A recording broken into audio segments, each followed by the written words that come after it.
আমরা অনুষ্ঠান বাড়িতে সবাই পটল চিংড়ি খেয়ে থাকি, তবে ঘরেই কত সহজে এই পটল চিংড়ির রেসিপিটি বানানো যেতেই পারে।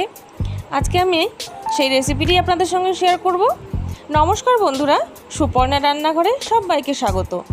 আজকে আমি আপনাদের সঙ্গে শেয়ার করতে চলেছি পটল চিংড়ির সহজ একটি রেসিপি।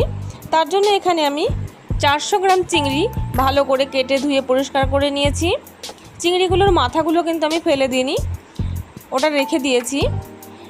এবার চিংড়িগুলোকে খুব ভালো করে ধুয়ে নেওয়ার পরে সামান্য একটু লবণ আর খুব সামান্য পরিমাণে হলুদ দিয়ে চিংড়িগুলো মাখিয়ে রাখবো। মাখিয়ে নেওয়া হয়ে গেলে কড়াইতে দিয়ে দিচ্ছি 4 থেকে 5 টেবিল চামচ সর্ষের তেল। রান্নাটা আমি সর্ষের তেলেই করছি, তবে আপনারা চাইলে সাদা তেলেও অবশ্যই করতে পারেন, তবে সর্ষের তেলের কিন্তু স্বাদ অনেক বেশি ভালো হয়। এবার ওই তেলে আমি ডুমো করে কেটে রাখা 2টো বড় সাইজের আলু দিয়ে দিলাম, আর দিয়েছি সামান্য একটু লবণ আর হলুদ। আলুগুলো খুব ভালো করে ভেজে নিয়েছি। এবার আলুগুলোকে আমি তুলে নিচ্ছি।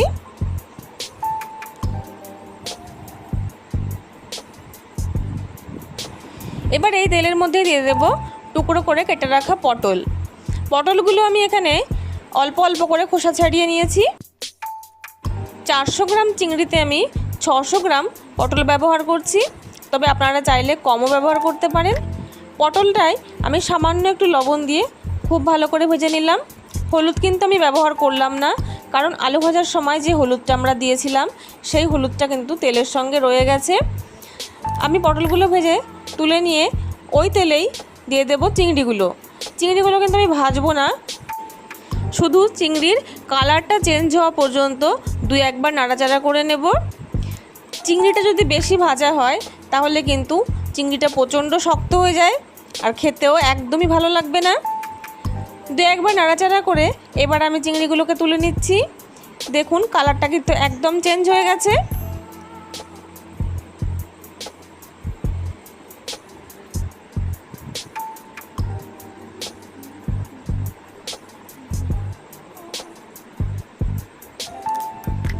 চিংড়িটা তুলে নেওয়া হয়ে গেলে ওই তেলেই আমি দিয়ে দিচ্ছি কিছু ফোড়ন, যার মধ্যে দিলাম 1টা শুকনো লঙ্কা, 2টো তেজপাতা, 3টে এলাচ, 1 টুকরো দারচিনি আমি হাতে ভেঙে নিয়েছি, 4 থেকে 5টা লবঙ্গ আর হাফ টিস্পুন গোটা জিরে।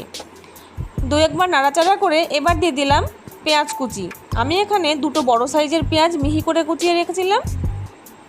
পেঁয়াজটাও 2-1 বার নাড়াচাড়া করে এবার দিয়ে দিলাম 2 চামচ পরিমাণে রসুন বাটা। রসুন দিয়ে পেঁয়াজের সঙ্গে আরও একবার মিশিয়ে নিচ্ছি। মিশিয়ে নেওয়া হয়ে গেলে এবার এর মধ্যে দিয়ে দেব 1 চামচ পরিমাণে আদা বাটা, আর দিয়ে দেব 1 চামচ পরিমাণে কাঁচা লঙ্কা বাটা, 1 চামচ জিরে গুঁড়ো, 1 চামচ ধনে গুঁড়ো, আর দিয়ে দিয়েছি বড় একটা সাইজের টমেটো আমি বেটে রেখেছিলাম, স্বাদ মতন লবণ, পরিমাণ মতন হলুদ আর 1 চামচ পরিমাণে কাশ্মীরি লঙ্কার গুঁড়ো। সামান্য একটু জল দিয়ে ভালো করে মিশিয়ে নেব। অনুষ্ঠান বাড়ির পটল চিংড়িতে তেলের পরিমাণটা কিন্তু একটু বেশি থাকে, আমি কিন্তু অতটা তেল ব্যবহার করছি না, তবে আপনারা চাইলে অবশ্যই করতে পারেন। আমি প্রায় 2 থেকে 3 মিনিট ঢাকা দিয়ে মশলাটা ভালো করে কষিয়ে নিলাম। মশলাটা কিন্তু একদম শুকিয়ে গেছে। এবার আমি এই মশলার মধ্যে দিয়ে দিলাম সামান্য একটুখানি চিনি দিয়ে ভালো করে নাড়াচাড়া করে চিনিটা মিশিয়ে নিলাম। এবার এর মধ্যে দিয়ে দেব আলু, পটল, চিংড়ি সব ভেজে রেখেছিলাম, সেগুলো সব আমি একসঙ্গে দিয়ে দিচ্ছি, আর সামান্য একটু জল দিয়ে ভালো করে মশলার সঙ্গে সব কষিয়ে নেব।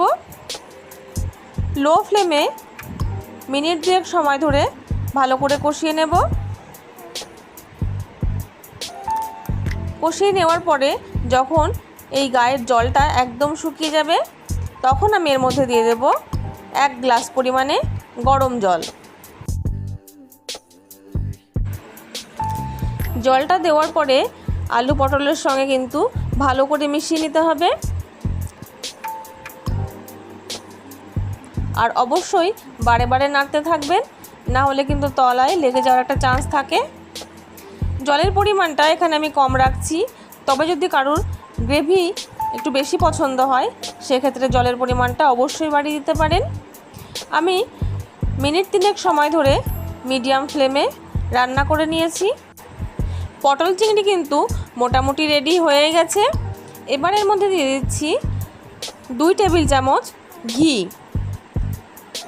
আর দিয়ে দেব হাফ টিস্পুন গরম মশলার গুঁড়ো। এই ঘি আর গরম মশলার গুঁড়োটা কিন্তু পটল চিংড়ির স্বাদ এবং গন্ধ দুটোই কিন্তু বাড়িয়ে দেয়। ভালো করে মিশিয়ে নিয়ে এবার আমি গ্যাসের ফ্লেমটা অফ করে ঢাকা দিয়ে রাখবো মিনিট 5 জন্য। এবার আমি গরম গরম সার্ভ করছি।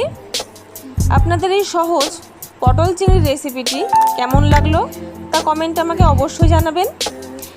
যদি ভালো লাগে তাহলে একটা সাবস্ক্রাইব করার অনুরোধ রইল। পাশে থাকা বেল আইকনটা প্রেস করে রাখবেন যাতে আমার ভিডিও সবার প্রথম আপনার কাছে পৌঁছে যায়। এতক্ষণ আমার সঙ্গে থাকার জন্য ধন্যবাদ। সবাই ভালো থাকবেন, সুস্থ থাকবেন।